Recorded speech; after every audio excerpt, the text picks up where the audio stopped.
Drawing room में पसरा सन्नाटा किसी तूफान के आने से पहले की खामोशी जैसा नहीं था, बल्कि उस तूफान के गुजर जाने के बाद की तबाही जैसा था। फर्श पर कांच के टुकड़े बिखरे पड़े थे, शायद किसी फ्रेम के टूटने से या शायद उस घर के भरोसे के टूटने से। कमरे के बीचों बीच अर्चना खड़ी थी, सिर झुका हुआ, बाल बिखरे हुए और आंखों में आंसुओं का समंदर जो बहने से इनकार कर रहा था। उसके चारों तरफ उसका अपना परिवार खड़ा था, ससुराल वाले भी और मायके वाले भी। लेकिन आज वो अपना परिवार भीड़ में तब्दील हो चुका था, जो उसके चरित्र पर पत्थर मारने को तैयार खड़ा था। सोफे पर उसकी ननद निर्मला दहाड़े मार कर रो रही थी। निर्मला की सास उसे संभालने की कोशिश कर रही थी। निर्मला के पति सागर कोने में खड़े थे, उनका चेहरा शर्मिंदगी और एक अजीब सी बेबसी से झुका हुआ था। अर्चना, मुझे तो यकीन ही नहीं हो रहा कि मैंने अपनी कोख से ऐसी कलंकनी को जन्म दिया। अर्चना की माँ ने आगे बढ़कर उसका कंधा झकझोरा। अरे, अगर तुझे अपना घर नहीं बसाना था तो बता देती, कम से कम अपनी ही ननद का घर तो न उजाड़ती। सागर सागर दामाद हैं इस घर के, तुझे शर्म नहीं आई? अर्चना कुछ नहीं बोली, वह बस अपनी हथेलियों को भींचती रही। तभी उसके पति प्रकाश, जो अब तक गुस्से में उबल रहा था, उसने टेबल पर रखा एक लिफाफा उठाया और अर्चना के मुंह पर दे मारा। लिफाफे से कुछ तस्वीरें निकलकर फर्श पर गिर गई। उन तस्वीरों में अर्चना और सागर थे, कभी किसी पार्क में बेंच पर बैठे हुए, कभी किसी कैफे के कोने में गंभीर बातें करते हुए, तो कभी सागर अर्चना के हाथ पर अपना हाथ रख कर रो रहा था। अब क्या बचा है बोलने को? प्रकाश ने चिल्लाते हुए कहा।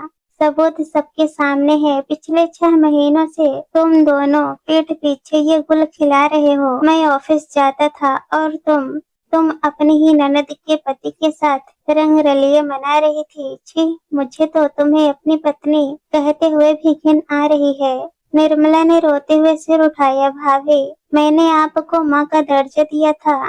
जब प्रकाश भैया काम में बिजी होते थे, मैं अपनी हर बात आपसे शेयर करती थी, और आपने मेरे ही सुहाग पर डोरे डाल दिए। सागर जी भोले हैं, आपने ही उन्हें फंसाया होगा। मुझे पता है, आप हमेशा से चाहती थी कि सागर जी जैसा पति आपको मिले।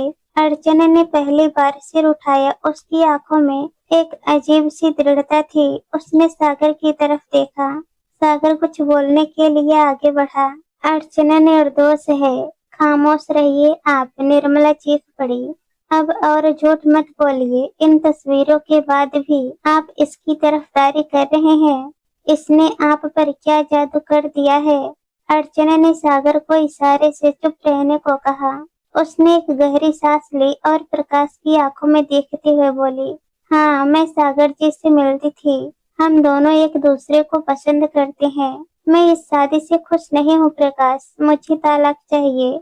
यह सुनते ही कमरे में जैसे बिजली गिर गई। प्रकाश की माँ अर्चना की सास ने अपना सीना पीट लिया। हाय राम, यह दिन देखने से पहले मैं मर क्यों नहीं गई? कलयुग आ गया है, घोर कलयुग। प्रकाश का हाथ उठा और हवा में ही रुक गया। वह कांप रहा था। ठीक है, ठीक है, अगर तुम्हें इतनी ही बेशर्मी सवार है तो अभी इसी वक्त निकल जाओ मेरे घर से। लेकिन याद रखना, तलाक के पेपर्स कोर्ट में मिलेंगे। आज के बाद तुम मेरे लिए मर गई हो।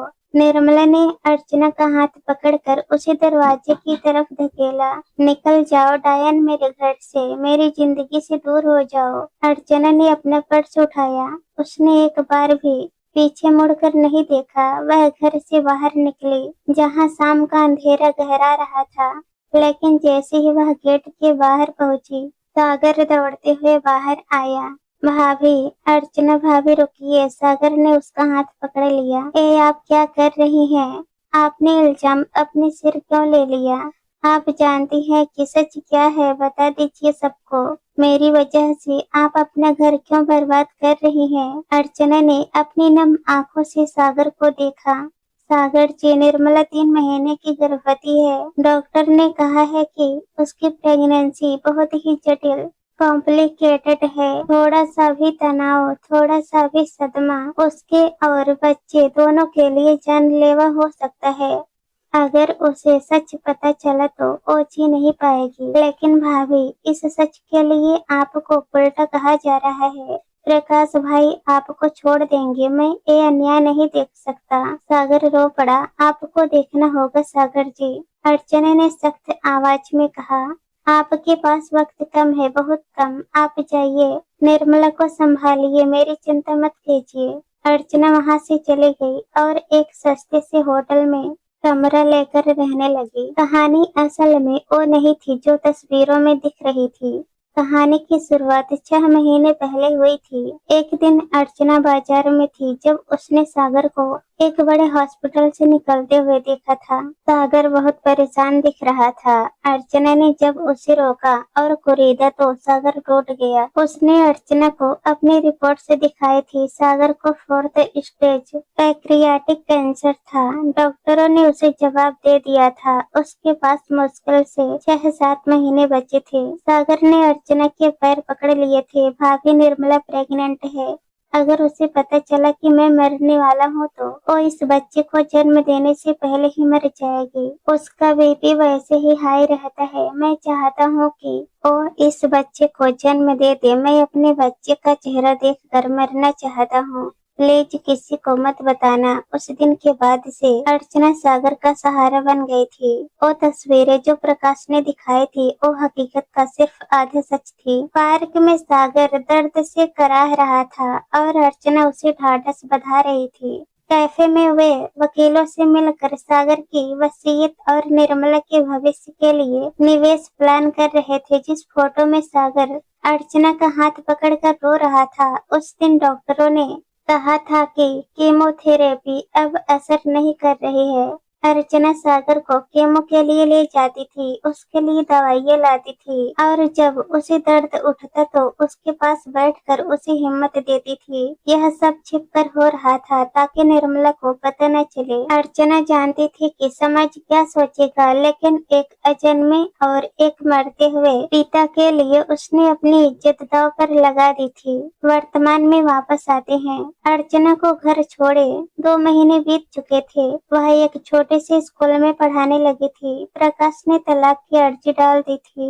निर्मला अब 8वें महीने में थी। सागर की हालत दिन ब दिन बिगड़ती जा रही थी, लेकिन उसने निर्मला के सामने मुस्कुराना नहीं छोड़ा था। एक रात प्रकाश के फोन की घंटी बजी। फोन सागर के नंबर से था। हेलो। दूसरी तरफ से सागर नहीं, कोई और बोल रहा था।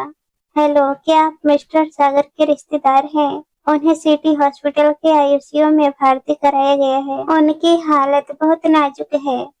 प्रकाश और निर्मला बदहवास होकर हॉस्पिटल भागे। निर्मला का रो रो कर बुरा हाल था। जब वे हॉस्पिटल पहुंचे तो डॉक्टर ने उन्हें बाहर ही रोक दिया। पेशेंट आखिरी सांसें गिन रहा है। वो किसी अर्चना को बुला रहे हैं। कौन है अर्चना? प्रकाश का खून खौल उठा। मरते वक्त भी सागर अर्चना को याद कर रहा है। निर्मला गुस्से और दुख में अंधी हो गई। बुलाओ उस औरत को, मैं देखना चाहती हूँ कि उसने मेरे पति पर क्या काला जादू किया है। प्रकाश ने अर्चना को फोन किया। अर्चना आधे घंटे में वहाँ पहुँच गई। निर्मला ने अर्चना को देखते ही थप्पड़ मारने के लिए हाथ उठाया। तुम फिर आ गई? मेरे पति मर रहे हैं और तुझे शर्म नहीं आती? तभी आईसीयू का दरवाजा खुला। डॉक्टर बाहर आए। उनके हाथ में एक डायरी और एक फोन था। सॉरी, हम उन्हें नहीं बचा सके मिस्टर सागर, अब नहीं रहे। निर्मला पछाड़ खाकर गिर पड़ी। प्रकाश ने उसे संभाला। अर्चना दीवार से टिककर सन्न रह गई। उसकी तपस्या, उसका संघर्ष सब खत्म हो गया। सागर चला गया। डॉक्टर ने वह डायरी प्रकाश की तरफ बढ़ाई। पेशेंट ने कहा था कि उनके जाने के बाद यह डायरी उनकी पत्नी और साले साहब को दे दी जाए। और हाँ, यह उनका फोन है। इसमें एक वीडियो है जो वो आप सबको दिखाना चाहते थे। प्रकाश ने कांपते हाथों से डायरी ली। निर्मला को होश आया तो वह सागर के शरीर से लिपट कर रोने लगी। थोड़ी देर बाद जब स्थिति थोड़ी शांत हुई, प्रकाश ने सागर का फोन खोला। उसमें एक वीडियो रिकॉर्डिंग थी जो शायद 2 दिन पहले ही बनाई गई थी। सागर बेहद कमजोर लग रहा था, उसके बाल झड़ चुके थे। वीडियो में सागर बोल रहा था, निर्मला मेरी जान, अगर तुम यह वीडियो देख रही हो तो इसका मतलब मैं जा चुका हूँ। मुझे माफ करना कि मैंने तुमसे इतना बड़ा झूठ बोला। मुझे माफ करना प्रकाश। माँ जी, बाबू जी, मैंने आप सबको अंधेरे में रखा। मुझे कैंसर था। डॉक्टर्स ने 6 महीने पहले ही बता दिया था। मैं टूट चुका था। मैं शायद आत्महत्या कर लेता अगर अर्चना भाभी ने मुझे संभाला न होता। आप लोगों ने उन तस्वीरों को देखा पर उनके पीछे का सच नहीं देखा। भाभी मुझे कीमो के लिए ले जाती थी। वो मेरे दर्द में मेरे साथ रोती थी ताकि मैं तुम्हारे सामने हंस सकूं। निर्मला, मैंने उनसे कसम ली थी कि जब तक हमारा बच्चा दुनिया में नहीं आ जाता वो तुम्हें कुछ नहीं बताएंगे। सागर की आंखों से आंसू बह रहे थे। उस दिन जब तुम सब भाभी को चरित्रहीन कह रहे थे, उल्टा कह रहे थे, मेरा दम घुट रहा था। मैं सच बताना चाहता था लेकिन भाभी ने मुझे कसम दी थी। उन्होंने अपनी इज्जत, अपना घर, अपना पति, सब कुछ कुर्बान कर दिया सिर्फ इसलिए ताकि निर्मला, तुम और हमारा बच्चा सुरक्षित रहे। भाभी ने वो गुनाह कबूल किया जो उन्होंने कभी किया ही नहीं था।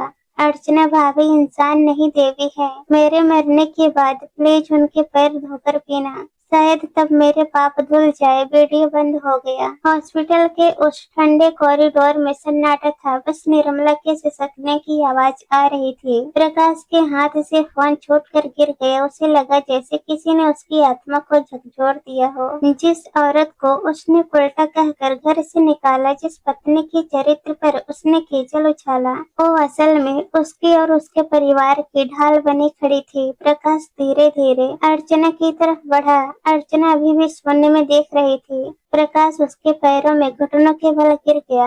अर्चना, प्रकाश का गला रुध गया। मुझे मार डालो अर्चना, मैं माफी के लायक नहीं हूँ। मैंने तुम्हें क्या नहीं कहा? मैंने तुम्हारी तपस्या को पाप समझा। मैं अंधा हो गया था। अर्चना की सास और ससुर भी सिर झुकाए खड़े थे। निर्मला, जो अब तक अर्चना को कोस रही थी, घिसटते हुए अर्चना के पास आई और उसके पैरों में अपना सिर रख दिया। भाभी, ओ भाभी, आपने इतना बड़ा जहर अकेले कैसे पी लिया? मैं तो आपकी ननद थी, आपकी बहन थी। मैंने आपको डायन कहा। मुझे माफ कर दो भाभी। अर्चना ने झुक कर निर्मला को उठाया और गले से लगा लिया। अब उसकी आंखों से आंसू बह निकले, वो आंसू जो उसने 6 महीनों से रोके रखे थे। मुझे माफी नहीं चाहिए निर्मला, मुझे बस यह वादा चाहिए कि तुम सागर जी की निशानी अपने बच्चे को बहुत प्यार से पालोगी। सागर जी यही चाहते थे। सागर का अंतिम संस्कार हुआ। पूरा शहर उमड़ा था लेकिन लोगों की जुबान पर सागर की मौत से ज्यादा चर्चा अर्चना के त्याग की थी। प्रकाश अर्चना को वापस घर ले आया लेकिन घर का माहौल अब बदल चुका था। अब अर्चना उस घर की सिर्फ बहू नहीं थी, वो उस घर की गरिमा थी। प्रकाश ने अपनी शेष जिंदगी अर्चना के उस घाव को भरने में लगा दी जो उसके शब्दों ने दिए थे। कुछ महीनों बाद निर्मला ने एक स्वस्थ बेटे को जन्म दिया। उसका नाम उसने आरव रखा। समीर का आरव नामकरण संस्कार के दिन निर्मला ने बच्चे को सबसे पहले अर्चना की गोद में दिया। भाभी, यह बच्चा सिर्फ मेरा और सागर जी का नहीं है, यह आपके त्याग का फल है। आप इसकी यशोदा माँ है। अर्चना ने नन्ही आरव को सीने से लगाया तो उसे लगा कि सागर कहीं आसपास ही मुस्कुरा रहा है। उसने साबित कर दिया था कि रिश्ते खून से नहीं, एहसान और विश्वास से बनते हैं। एक औरत जब ठान ले तो वो परिवार को बचाने के लिए विष-पान भी कर सकती है और अमृत भी बरसा सकती है। दोस्तों, सत्य कभी कभी कड़वा होता है और झूठ की परतें बहुत चमकदार। हम अक्सर आंखों देखी पर विश्वास कर लेते हैं लेकिन कभी कभी सच वह होता है जो दिखाई नहीं देता। अर्चना की कहानी हमें सिखाती है कि प्रेम और त्याग का कोई मोल नहीं होता। एक स्त्री परिवार की नींव होती है जो चुपचाप सारा भार सहती है ताकि ऊपर की इमारत सुरक्षित रहे।